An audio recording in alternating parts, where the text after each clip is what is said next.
आकाशवाणी के लखनऊ मरकज से आज का उर्दू प्रोग्राम लेकर हाजिर है आपका मेज़बान शम्सुल आरफीन। सलाम कबूल फरमाएं। सामीन, आज का हमारा खुसूसी उर्दू प्रोग्राम एक ख़ास थीम पर मबनी है जिसे आप सेहतनामा के नाम से जानते हैं। आज के सेहतनामा में हमारे मेहमान खुसूसी हैं मोहतरम जनाब डॉक्टर आनंद ओझा साहब, director of health civil hospital और साबिक CMO बाराबंकी और अमेठी। डॉक्टर साहब, आपका हमारे उर्दू प्रोग्राम बिलखुसूस सेहतनामा में आपका खैर मकदम है। शुक्रिया। सबसे पहले डॉक्टर साहब, हम आपसे ये जानना चाहेंगे कि ठंड के मौसम में किस तरह का एहतियात ज़रूरी है। देखिए, ठंड के मौसम में ये एहतियात जो हमारा है वो उम्र के ऊपर जो है बहुत ज़्यादा डिपेंड करता है जी। बच्चे हैं और बुज़ुर्ग हैं, इन लोगों को बहुत ज़्यादा एहतियात लेने की ज़रूरत होती है क्योंकि जो हमारी नसें हैं वो सिकुड़ जाती हैं जी। तो बच्चों को बहुत जल्द ठंड लगने की उम्मीद हो जाती है।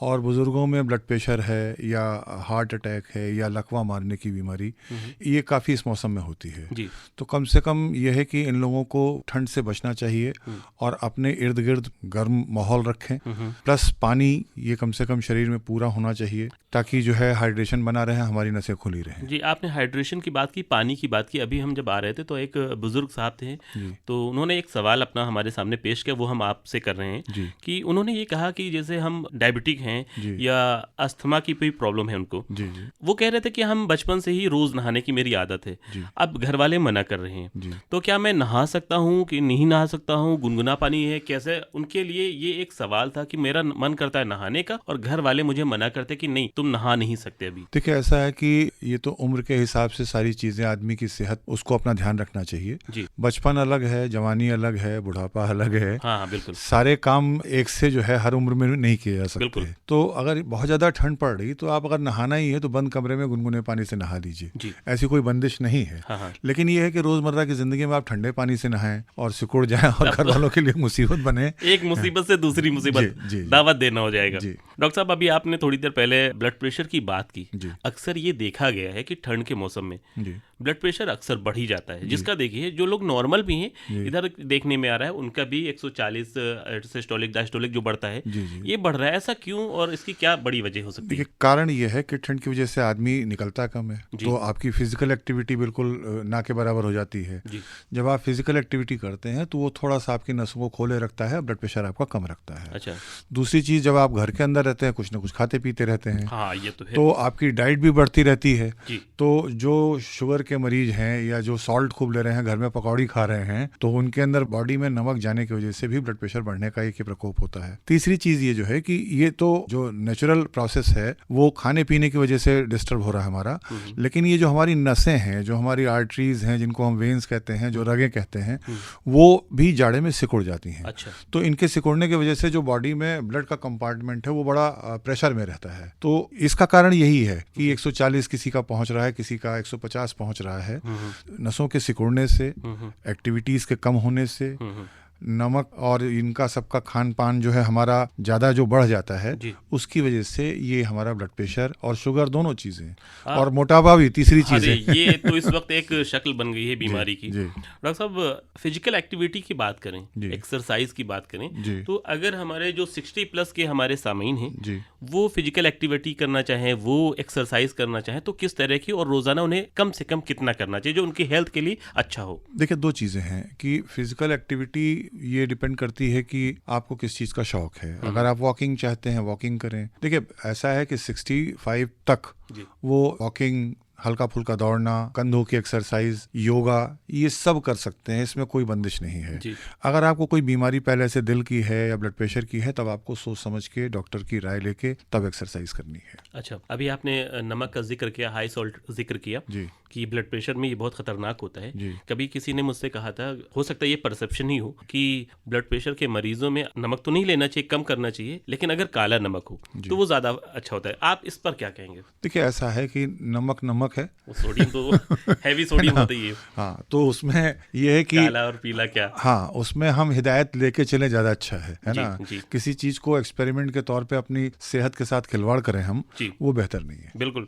डॉक्टर साहब, चूंकि मौसम सरमा है, ठंड का मौसम है, आम तौर पर इस मौसम में किस तरह के अमराज ज्यादा देखने को आते हैं और उनका मेन सबब क्या है? देखिए, ऐसा अमराज की हालत में तो कोई बीमारी ठंड की वजह से नहीं आती। अच्छा। कि पता लगा जैसे गर्मियों के दौरान जो है आपका कॉलरा हो गया या मलेरिया हो गया, तो ठंड में ऐसा कोई एविडेंस नहीं है कि ठंड ने ये बीमारी फैला दी। हाँ, लेकिन ये जो कोल्ड से रिलेटेड चीज़ें होती हैं, ठंड से रिलेटेड निमोनिया है, आपका कोल्ड स्ट्रोक है, ये सब चीज़ें ठंड के मौसम में काफ़ी होती हैं। अच्छा जी। डॉक्टर साहब, अभी थोड़ी देर पहले आपने डायबिटीज का जिक्र किया। हमारे सामान्य जानना चाहते हैं कि ये टाइप 1 डायबिटिक और टाइप 2 डायबिटीज क्या है? देखिए, ये साइंटिफिक डिवीज़न है, ठीक है ना। दोनों डायबिटीज़ में शुगर बढ़ती है। टाइप 1 मतलब एक तरह से बहुत जल्दी शुरू हो जाती है और टाइप 2 बहुत लेट फेजेस में आती है। अच्छा। एक इंसुलिन डिपेंडेंट होती है, दूसरी इंसुलिन इंडिपेंडेंट होती है। तो ये ट्रीटमेंट पर्पज से इसको कैटेगराइज किया गया है। अदरवाइज दोनों जो है शरीर पर वही नुकसान पहुंचाती हैं, चाहे वो टाइप 1 हो चाहे टाइप 2 हो जी।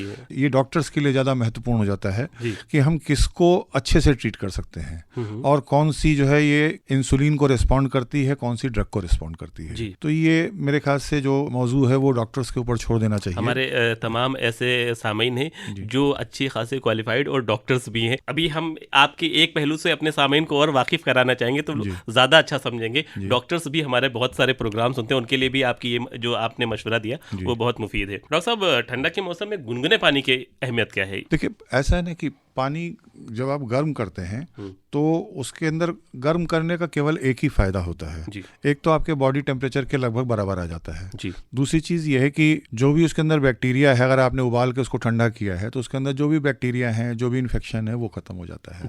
इतना एडवांटेज है। तीसरी चीज़, जो आपका गर्म पानी है वो थोड़ा सा जो आपका म्यूकस होता है उसको लिक्विफाई करता है, क्योंकि हम जैसे भाप लेते हैं तो जो भी हमारे म्यूकस नाक में, मुंह में, चेस्ट में जमा होता है वो लिक्विफाइड हो जाता है, मतलब पानी की शक्ल में आना शुरू हो जाता है और आसानी से बाहर निकल जाता है। तो आपने देखा होगा कोरोना के दौर में लोग कहते थे गर्म चाय पियो, गर्म, तो ये उसका पर्पस यही था, उसके पीछे जो प्रिंसिपल है, सिद्धांत है, वो यही है। अच्छा, मतलब एक परसेप्शन इसमें ये भी है कि सुबह उठ के रोजाना गुनगुना पानी या नींबू डाल के पीजिए तो आपका मोटापा, आपका पेट कम हो जाएगा। इस पर आपकी क्या राय डॉक्टर साहब? देखिए, अगर आप खाने की जगह पानी पी रहे हैं तो मोटापा तो अपने आप कम होगा। जो नींबू है उसमें विटामिन सी काफी मात्रा में होता है ना, और ये विटामिन सी एक तरह से एंटीऑक्सीडेंट का काम करता है। दूसरी चीज, आपकी इम्यूनिटी बढ़ाए रखता है। तो सेहत के लिए कोई इसमें शक नहीं है कि नींबू बहुत अच्छी चीज है और मेरे ख्याल से रोजाना इसको डाइट में शामिल करना चाहिए। हाँ, आप देखिए, चाहे वो आंवला हो, सबसे सस्ता विटामिन सी नींबू है, बिल्कुल।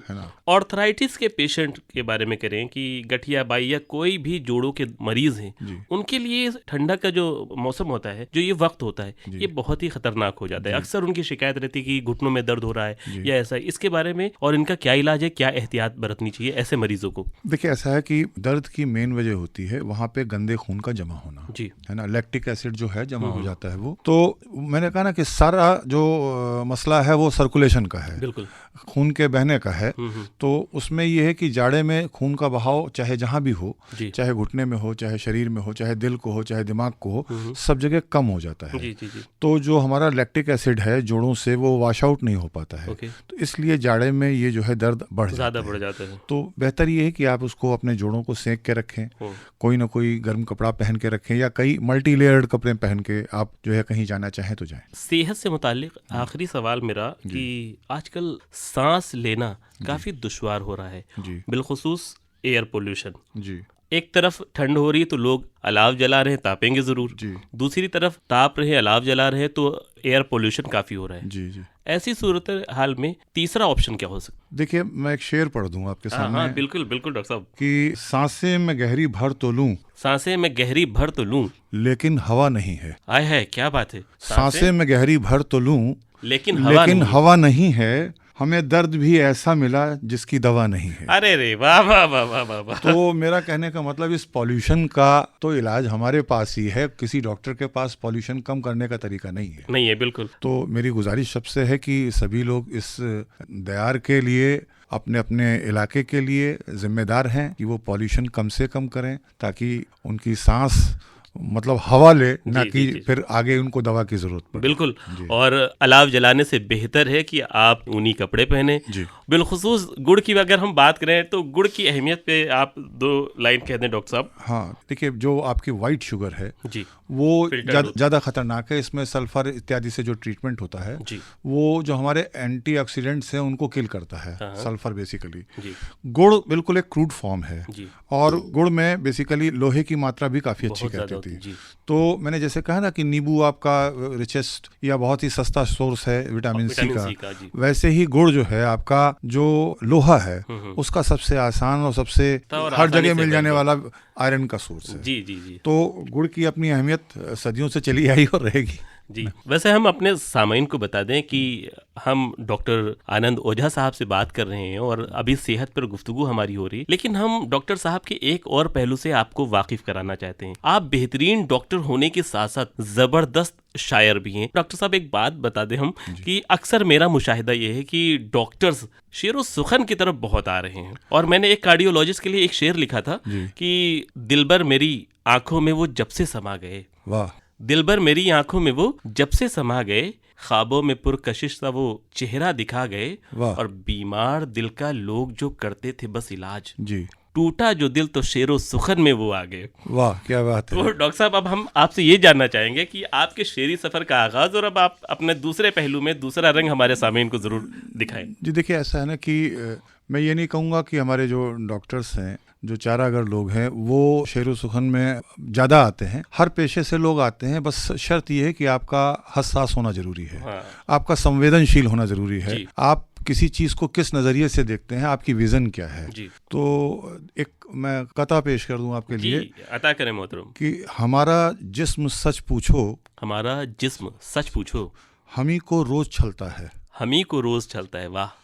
कहीं भी आग लग जाए, जहन मेरा भी जलता है, इन आँखों का हर एक मंजर दिलों पर नक्श होता है।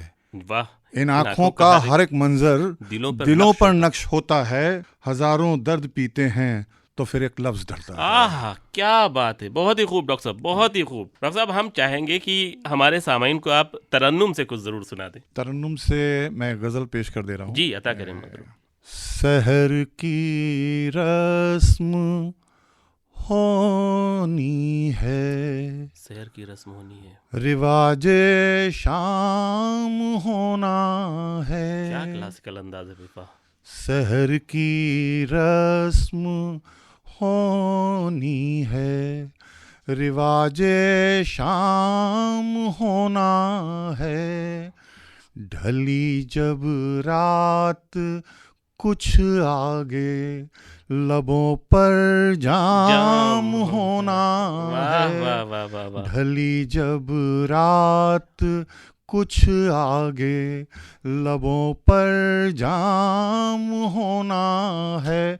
और ये शेर बहुत सच्चा शेर है। जी, अता करें। अभी तो बच के चलता हूँ, तवाइफ की गली है ये। अभी तो बच के चलता हूँ, अभी तो बच के चलता हूँ, तवाइफ की गली है ये, मगर मालूम है मुझको ये रास्ता आम होना है। मगर मालूम है मुझको ये रास्ता आम होना है। बहुत खूब है मुझको ये रास्ता आम होना है। बहुत खूब डॉक्टर साहब। और शेर देखें। जी, अता करें। कि परेशान क्यों हो तुम नाहक, यहाँ हर चीज बिकती है। परेशान क्यों हो तुम नाहक, यहाँ हर चीज बिकती है, बिकेगी देर से थोड़ा अभी तय दाम होना है। बिकेगी देर से थोड़ा अभी तय दाम होना है। और एक खूबसूरत शेर है जी कि हम लोग सच्चाई की तरफ क्यों नहीं जाते, कि गुलों की शाख में छुपकर, गुलों की शाख में छुपकर हमें कांटों ने छेड़ा है। अरे वाह, गुलों की शाख में छुपकर हमें कांटों ने छेड़ा है। भाई बहुत गुलों की शाख में छुपकर हमें कांटों ने छेड़ा है, हमें खुशबू नाराज आई यही इल्जाम होना वाह वाह वाह, है। हमें खुशबू नाराज आई यही इल्जाम होना है। वाह वाह वाह, नाराज आई बहुत ही खूब। यही इल्जाम होना है। उर्दू अदब में अंग्रेजी के लफ्ज इस्तेमाल हुए, अरबी इस्तेमाल बहुत हुए, सारे पर्शियन शोरा ने किया है इसका बहुत जिक्र, सारे। अकबर इलाहाबादी, शौक बहराइची साहब। लेकिन संस्कृत का इस्तेमाल बहुत जी। मेरे ख्याल से शायद किसी ने किया हो, मैं नहीं कह सकता अगर किसी ने किया हो। एक दो शायर है मेरी नजर में वैसे। जी, तो जी, मैं जी, कोशिश जी, कर रहा हूँ डॉक्टर, कि जी। मैं उन्हीं के समानांतर या उन्हीं के पैरेलल जो है बिल्कुल, इस बिल्कुल, वर्ग डॉक्टर। पे। निरा मैं संतु सर्वे च संतु सर्वे जनः सुखिनः। आहा, निरामय संतु सर्वे च संतु सर्वे जनः सुखिनः।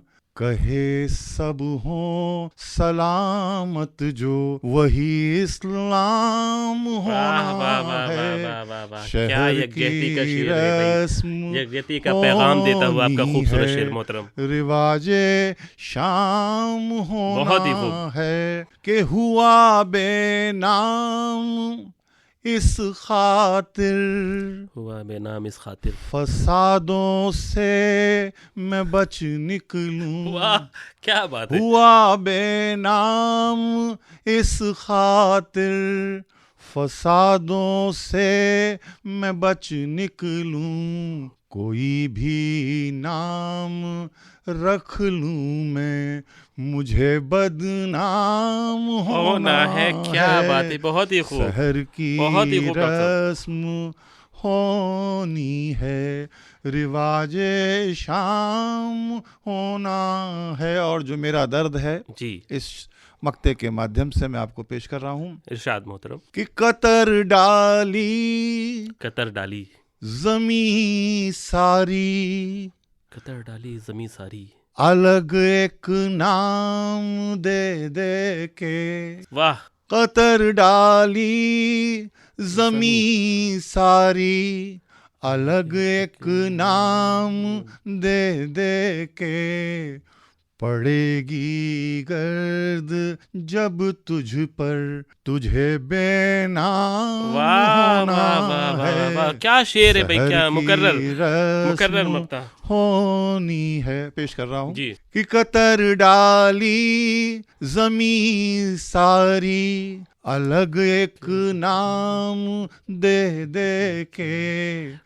पड़ेगी गर्द जब तुझ पर, तुझे बेनाम वाह, होना है। बहुत क्या सुर और क्या क्लासिकल अंदाज है डॉक्टर साहब आपका, मतलब मजा आ गया। हम चाहते हैं कि 4 मिसरे तहत में भी आप हमारे सामीन को सुना दें इस प्रोग्राम के आखिर में। तो चंद शेर देखें जी। कि हर मर्ज की दवा नहीं, हर मर्ज की दवा नहीं मेरे दवाखाने में, मेरे दवाखाने में। क्या बात, कुछ दर्द चले जाएंगे थोड़ा सा मुस्कुराने में। वाह क्या बात है, कुछ दर्द चले जाएंगे थोड़ा सा मुस्कुराने में। बहुत ही जबरदस्त। और दूसरा शेर फिर देखें जी, कि दवा से जख्म भर जाएं, दवा से जख्म भर जाएं, यही हरदम नहीं होता। यकीनन दवा से जख्म भर जाए यही हरदम नहीं होता। किसी महफिल में होना भी दवा से कम नहीं होता। वाह वाह वाह वाह वाह वाह वाह, बहुत ही खूब डॉक्टर साहब। चंद और देखिए शेर जी, मुलाज़ा कि जुबां पे घाव हो जाए,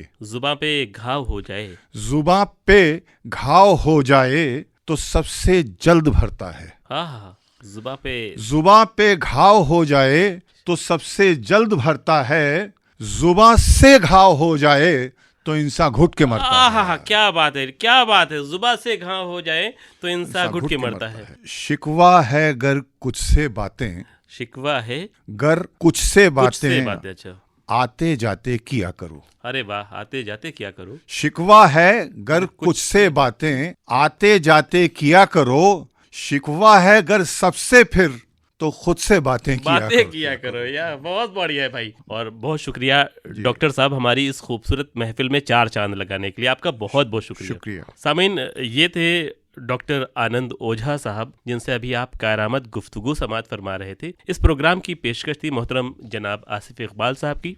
इसी के साथ आज का उर्दू प्रोग्राम यहीं पर इख्तिताम पजीर होता है। अपने मेज़बान शम्सुल आरफीन को दें इजाज़त। आदाब।